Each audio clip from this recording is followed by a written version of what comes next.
kwamba unapozungumzia kwamba kuna mpasuko ni kujaribu kuangalia kwamba ni nani ambaye anafanya haya, kwa sababu naamini kabisa kwamba uongozi uliopo sasa hivi ni uongozi ulioshikamana, ni uongozi ambao umeshikamana na unafanya kazi kama timu na una shida yoyote. Hiki ambacho kinaendelea sasa hivi, na hata kiongozi aliyepita Mheshimiwa Mbowe hatujamuona akizungumza jambo lolote ambalo tunaweza kusema kwamba labda anahusika kwa jambo lolote. Lakini ukweli tu ni kwamba ni kweli tunasikia G55 na wanaongozwa na mtu ambaye alikuwa ni mkurugenzi wa chama makao makuu, na analaumu kwamba wao wanasema kwamba hawaungani na no reform no election. Sasa ni jambo ambalo unafika mahala unashangaa, kwa sababu yeye alikuwa kwenye secretariat, wale ndio waandaaji wakubwa wa agenda za chama. Wakishazipeleka kwenye kamati kuu inapitia zile agenda na kuangalia ushauri wao, wameshauri namna gani kuhusiana na zile agenda ambazo zimeletwa kwenye kikao. Na kama unavyofahamu ndugu mwandishi wa habari, hili jambo la no reform no election halijaanzishwa na viongozi wapya, halijaanzishwa na Mheshimiwa Lissu na Heche, imeanzishwa na au kamati kuu mpya, imeanzishwa na viongozi waliopita chini ya Mheshimiwa Mbowe, na yeye mwenyewe mkurugenzi ambaye ni kiongozi wa G55, naye pia akiwa mkurugenzi wa chama na mjumbe wa kamati kuu. Kwa hiyo hiki anachokifanya tunaona ni makusudi tu, na tunaona kama vile anatumika. Tunaona anatumika kwa sababu hakustahili kufanya hayo, kwa sababu ni mambo ambayo hayana maana kabisa. Sasa hebu fikiria, anasema kwamba anatoa ushauri. Ushauri gani anakwenda kufanya press public?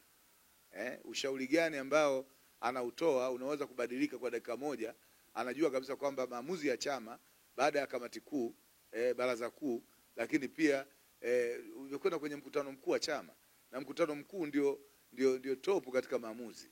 Na ukishafanya maamuzi hakuna kitu chochote kinaweza kubadilisha zaidi ya kikao tena cha mkutano mkuu kuja kufanya mabadiliko. Sasa unapojaribu kufanya kushauri, yani kama vile unalazimisha, tunaona kama vile unatumika. Sababu mtu ambaye anashauri na mtu ambaye ni mzoefu na anajua misingi na anajua utaratibu wa kubadilisha maamuzi, asingeweza kufanya press za kuona kwamba viongozi waliopo hawasikii.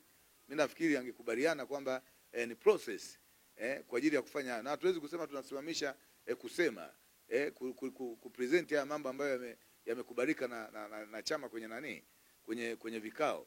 Ina maana kwamba kama vikao vimeshakaa na vimeshatoa, ina maana viongozi kawaida ni kwenda kutekeleza.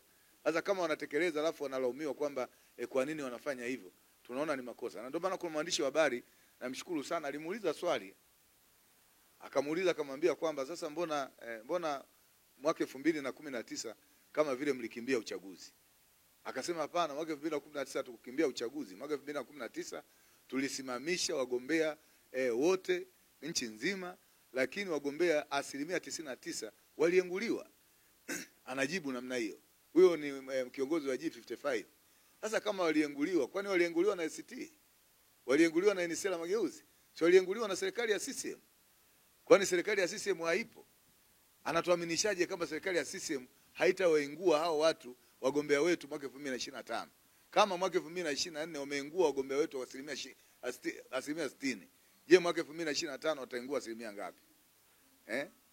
Kwa hiyo unaona kabisa kwamba ni mtu ambaye anafahamu, lakini kuna makusudi yanayofanyika ambayo hatujui ni kwa maslahi yao wenyewe. Lakini ukweli tu ni kwamba tunahitaji kujenga chama chetu, na tunahitaji kukubaliana, kwa sababu makubaliano yameshafanyika kwenye mkutano mkuu. Hakuna namna yoyote ambayo mwenyekiti Tundu Lissu, makamu wake wanaweza kufanya mabadiliko zaidi ya mkutano mkuu wenyewe kuja kufanya mabadiliko. Kwa hiyo hatuna uwezo wa kulivesi kwa muda huu. Kwa hiyo lazima viongozi waliopo waendelee kutekeleza maazimio ambayo yalikuwepo na ambayo yeye mwenyewe alishauri ndani ya kikao na yakakubalika kwamba wanataka twende na mtindo huo. Kwa hiyo nafikiri hatuoni kama wako sawa, kwa sababu tunaona wanayarudia waliokuwa wameshatekeleza wao wenyewe.